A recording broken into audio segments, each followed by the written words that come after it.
I now give the floor to His Excellency Oliver Joseph, Minister for Foreign Affairs, International Business and CARICOM Affairs of Grenada.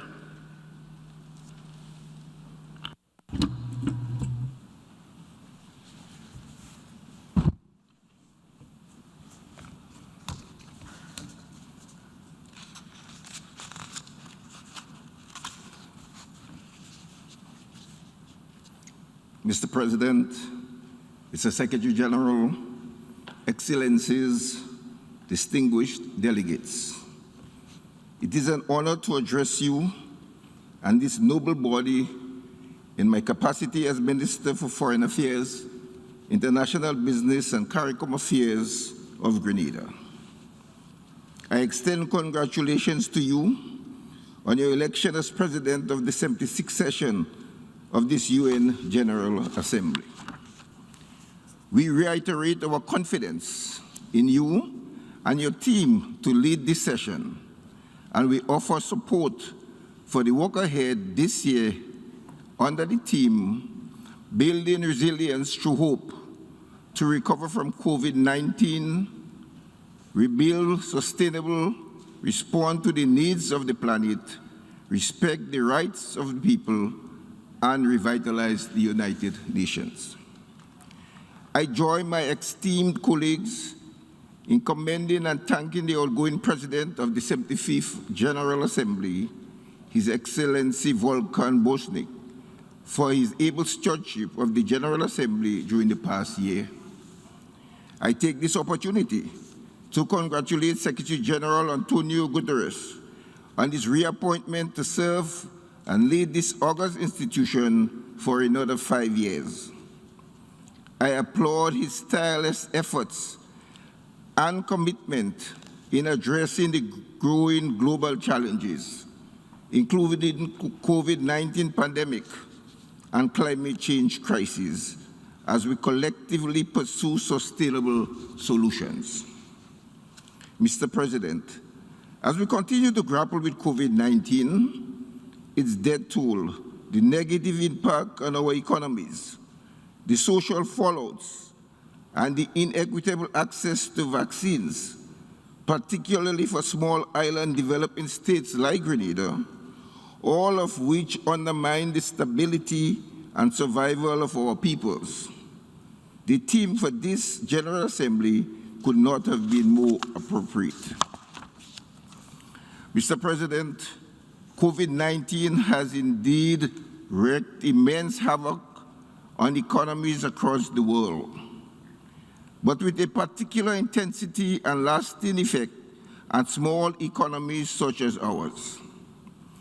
Prior to the first case of COVID-19 on the island in March 2020, the Grenadian economy was on an upward trajectory since 2013, growing at an average rate of 4.5% per year. This growth was mainly driven by robust activities in the construction, tourism, and private education sectors. This upward trend in output was disrupted by the pandemic, with preliminary estimates showing that the economy contracted by 13.7% in 2020. Stark declines were recorded in several sectors, most notable tourism and air transport. Unemployment rose from a record low of 15.1% in the fourth quarter of 2019 to 28.4% in the second quarter of 2020, with 14,000 jobs being lost as a direct consequence of the pandemic. The socio-economic fallout from the pandemic has been especially severe for vulnerable groups, particularly women, youth, and the unskilled, who are overrepresented in the tourism and informal sectors, which were hardest hit by the pandemic. 16 months after the first COVID-19 case was reported on island, the local economy continues to experience the lingering effects. For the first 6 months of the year, economic activity was below pre-COVID levels, but slightly above the comparable figure in 2020. Data for the first quarter of 2021 show periods of decline in most sectors, including hotels and air transport. However, there are indications of improved economic activity relative to 2020, as evidenced by second quarter data available for most sectors. Visitor arrivals also increased during the second quarter of 2021 relative to the same period in 2020. This trend is expected to continue in the second half as vaccination rollouts increase and cross-border travel improves globally. Enhanced implementation of the public sector investment program should further stimulate the economy and increase investor confidence. The unemployment rate has dropped since the spike in the second quarter of 2020 to 18.5% in the fourth quarter, but increased slightly in the first quarter of 2021 to 19.5%, which is the most recent data available. The rate of recovery globally and locally is slower than initially projected. Inequity in vaccine access, slower than anticipated vaccination rates, vaccine hesitancy, emergence of new COVID-19 variants, second and third waves of the pandemic in several countries, trade disruptions, as well as rising commodity prices and freight costs are factors which hinder global economic recovery and thus the recovery of the local economy. Nonetheless, the government of Grenada continues to implement policies and measures to protect lives and safeguard livelihood during this period of extreme uncertainty. The priorities of the 2022 budget are based on government's strategic policy agenda for recovery, transformation, and resilience, which is set out in a medium-term action plan for the period 2022 to 2024. The various actions of the multi-year MTAP are the vehicles through which the National Sustainable Development Plan 2020-2035 is being implemented.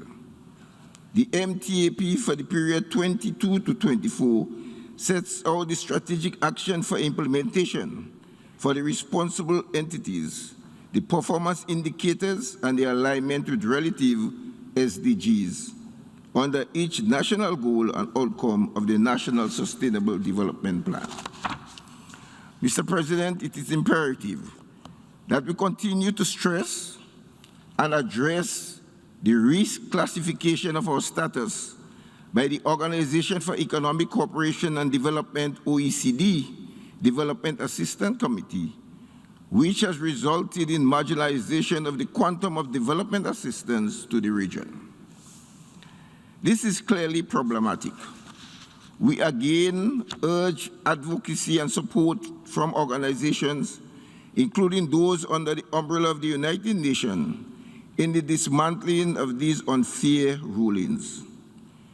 We reiterate that economic data such as gross domestic product per capita does not reflect the true nature of the vulnerability of Caribbean states. We therefore repeat our call for the creation of a multidimensional vulnerability index that adequately addresses those vulnerabilities. We strongly urge that they be completed no later than the end of 2022. Small and vulnerable to natural disasters and the effects of climate change, we continue to call for advocacy where the international financial institutions are concerned to allow us to effectively face the development challenges posed by the pandemic and regain access to concessional financing. We take the opportunity to thank all states, including Cuba, Mexico, Argentina, the People's Republic of China, the United States of America, the United Kingdom, and others, which provided and continue to provide direct medical assistance to Grenada to deal with the pandemic. Mr. President, CARICOM member states, including Grenada, have reaffirmed our commitment to tackling the phenomena that is climate change.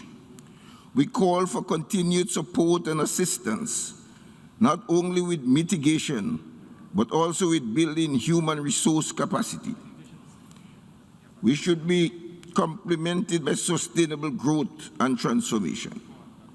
Increased resource capacity and resilient infrastructure will clearly assist with risk reduction and resilience.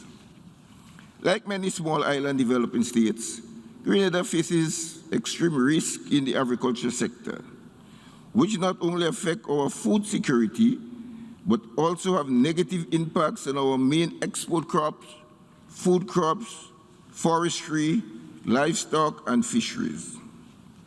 In order to respond to these impacts and increasing threats, Grenada is moving quickly to implement climate-smart agriculture as one of the climate change adaptation strategies to reduce impacts.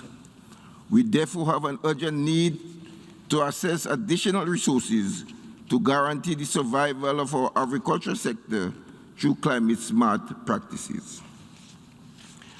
Mr. President, we not only have to grapple with climate change, but with ensuring the conservation and sustainable use of the oceans, seas, and marine resources.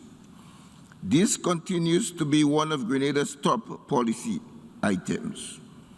Our government has adopted the ambitious Blue Growth Agenda to sustainably utilize our vast marine territory, which is over 70 times the size of our land space, and its countless resources, which represent a significant contributor to GDP of the country.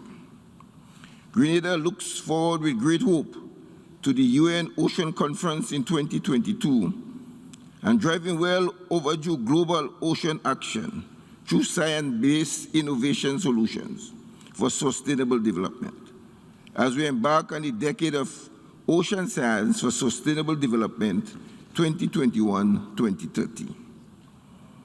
Mr. President, we cannot discuss climate change in isolation to health. In the wake of COVID-19 pandemic, Grenada calls for advocacy for enabling environment to promote and adopt a One Health agenda at the global level, an approach that recognizes the connection between well-being, prosperity, and a healthy environment. As we seek to prevent, detect, and respond to future pandemics, non-communicable disease, including mental health, must also be examined. Our planetary health and climate change require an integrated policy, and among other things, cooperation, leadership, governance, and political will, as well as the sharing of resources and expertise to find better and more urgent solutions. Mr. President, let me categorically state that Grenada, as part of the Caribbean community, strongly condemns racism, intolerance, and discrimination in any form, as well as acts and crimes associated with racism and discrimination. Grenada welcomes the General Assembly's unanimous adoption on 2nd of August 2021 of the resolution entitled Establishment of the Permanent Forum of People of African Descent, a momentous undertaking and on the anniversary of the abolition of slavery across CARICOM almost 200 years ago. Even as contemporary issues demand our focus and attention, Grenada and the Caribbean community remain conscious of the history and impact of slavery. From our standpoint, we understand all too well the challenges faced in turning global political commitments into meaningful reality. We therefore call for greater international attention to this issue. The international community cannot address sustainable development without considering its interconnectivity to human rights. Mr. President, it is with immense pride that I also highlight the historic and successful inaugural African CARICOM Summit, graciously hosted by His Excellency the President of the Republic of Kenya on the 7th of September 2021.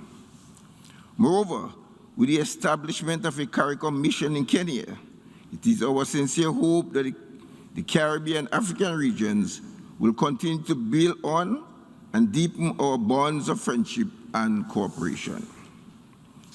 Every year, Grenada reiterates the counterproductivity of the economic, commercial, and financial embargo imposed by the United States of America against Cuba and the inhumane socio-economic hardship it places on the people of the Republic of Cuba, a country that has provided a wealth of humanitarian assistance around the world, including and during the onslaught of COVID-19, but is nevertheless hindered from participating in the global economy. We again thank our sister nation of Cuba for its solidarity and its invaluable contribution and support to Grenada, our region, and the world in the fight against the COVID-19 pandemic and many other areas of support. Mr. President, Grenada votes annually with the overwhelming majority of the General Assembly in support of General Assembly resolutions calling for the removal of the embargo against the government and people of Cuba. This year, we again issue another clarion call for the complete removal of this embargo and respect for the rights of the Cuban people. We further call for the readmission of Cuba unhindered to the economic, commercial, and financial community of nations. Mr. President, Grenada also calls for a stronger global response for Haiti's recovery and also for an increased response to other humanitarian and security crises unfolding globally.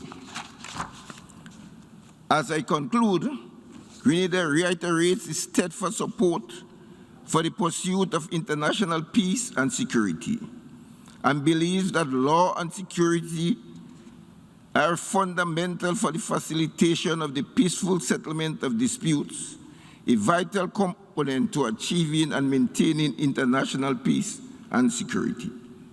Grenada reiterates its call that the United Nations membership reflect on its governing principles as set out in its charter.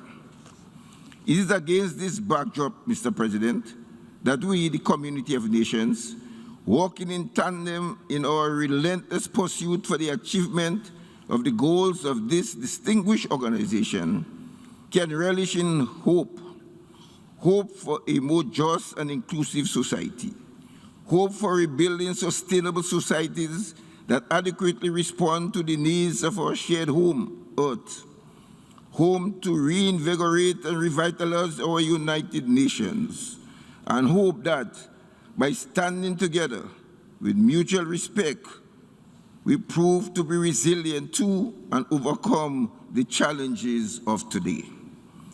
Mr. President, now is the time to turn hope into meaningful action for the benefit of all our peoples. I thank you.